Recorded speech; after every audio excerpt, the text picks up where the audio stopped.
Artistic Director of the Big Muddy Dance Company, coming to you with another podcast with our guest choreographer, Jessica Lang. Hello. One of my favorite people on this planet. Oh, so sweet. Right back at you. So, Jessica, if you can just tell us a little bit about your background in dance. Yes.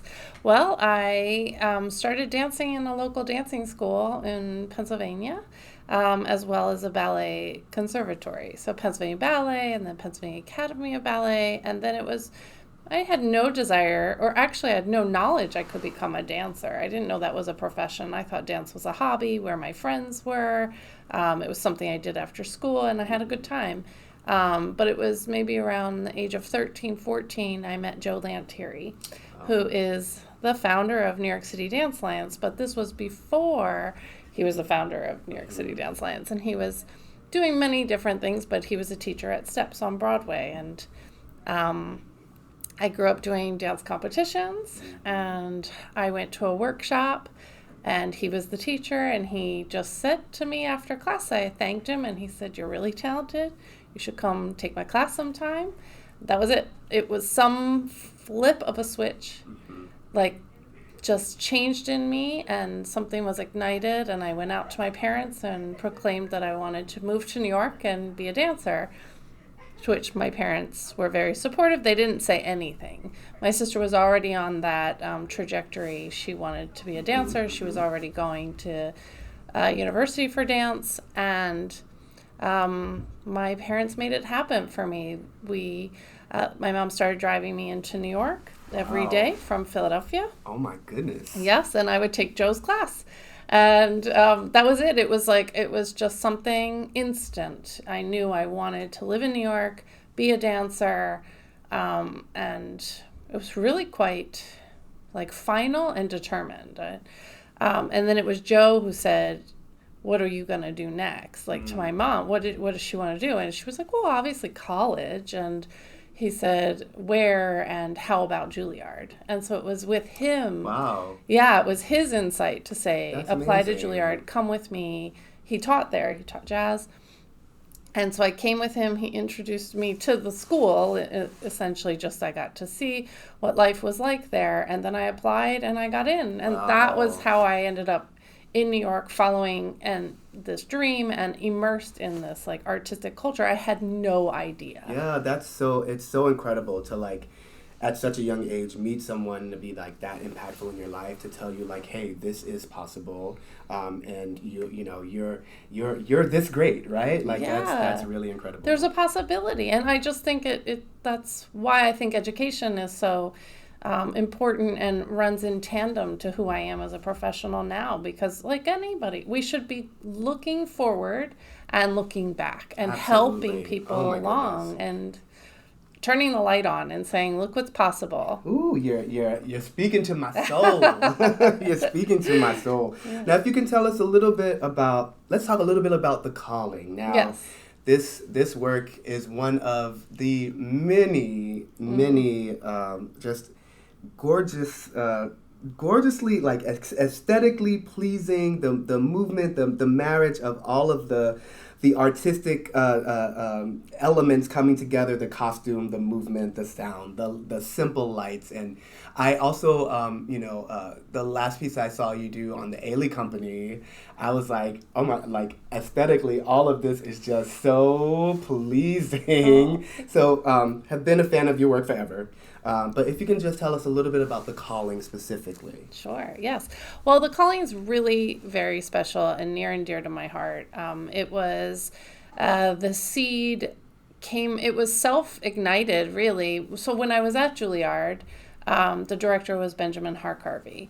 And if I rewind back to my story, I was a child, 7 years old, taking ballet at Pennsylvania Ballet, and Benjamin Harkarvey was the director of the company. Now, a young child doesn't not interact with the artistic director, but nonetheless, I did know who he was because he was at the front of the stage during all the Nutcracker performances and calls and rehearsals. And he's quite a presence. Once you know him, you kind of can't forget him.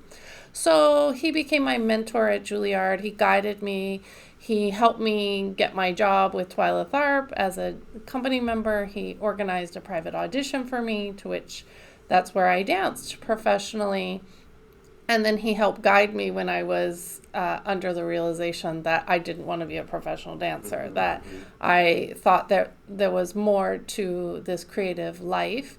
And I felt more fulfilled being in the front of the room and guiding a creation process than being the tool in the room, like participating in that creation, like being a part of the ensemble, so to speak. So he helped me kind of flip to the other side of the room and simultaneously passed away. And I was making a different ballet where I was using this big white skirt as the costume. And there was this moment where they were cleaning out Juilliard, his office at Juilliard, and the secretaries brought out a videotape of mine and a letter, and it was a letter from him, handwritten, photocopied. It was interesting. It was photocopied, three pages, legal size paper, handwritten, and it just was exactly. I was feeling lost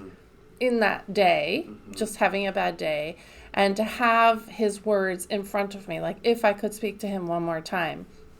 And here comes this letter from him talking about how much what he wanted for me, and he asked me, do I want it? Wow. It's not about my talent, it's about my desire. Like, do I have the drive? You can do, in the letter it says, you can do it, or you can, in all caps, do it.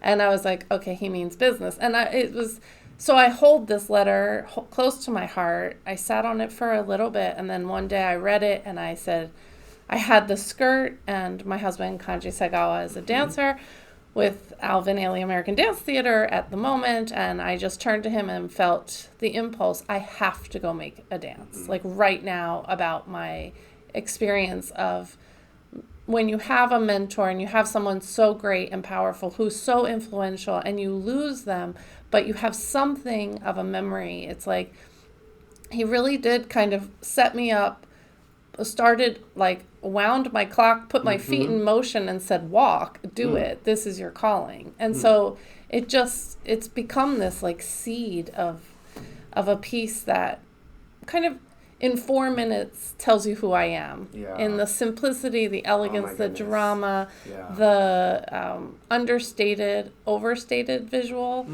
It's both. It's simple and grand. And so impactful, and our audiences will get a chance to see it. You will get a chance to see it Saturday, November 4th, because I know everyone's coming to the gala. That's where we will have our premiere.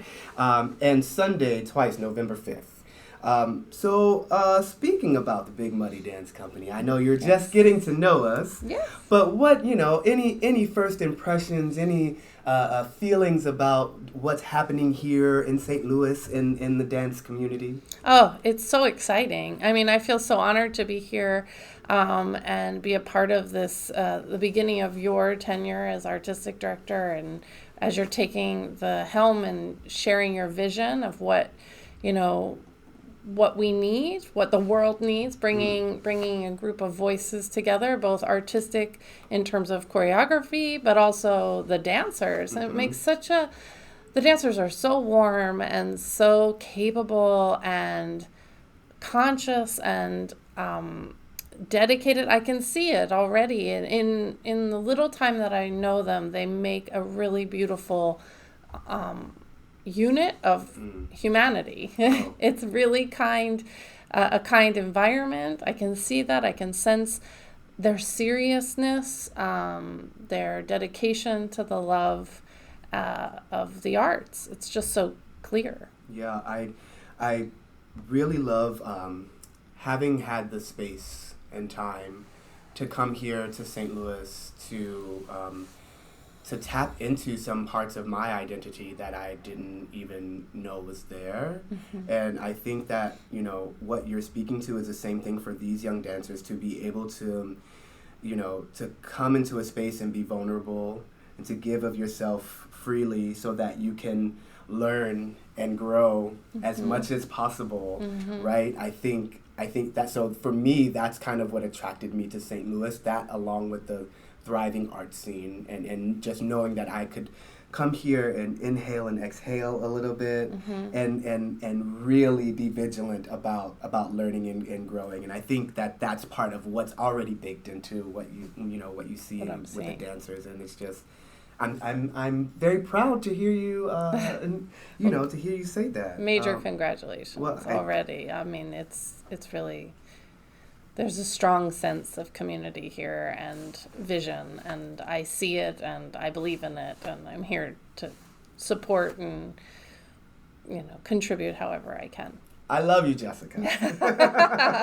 Without a doubt, I love you, Kirven. Thank you so much. Thank you all for tuning in. Again, join us for the Awakening concerts the weekend of November 2nd through the 5th. Join us on Saturday, November 4th, if you'd like to see The Calling, or on Sunday, November 5th. See you soon.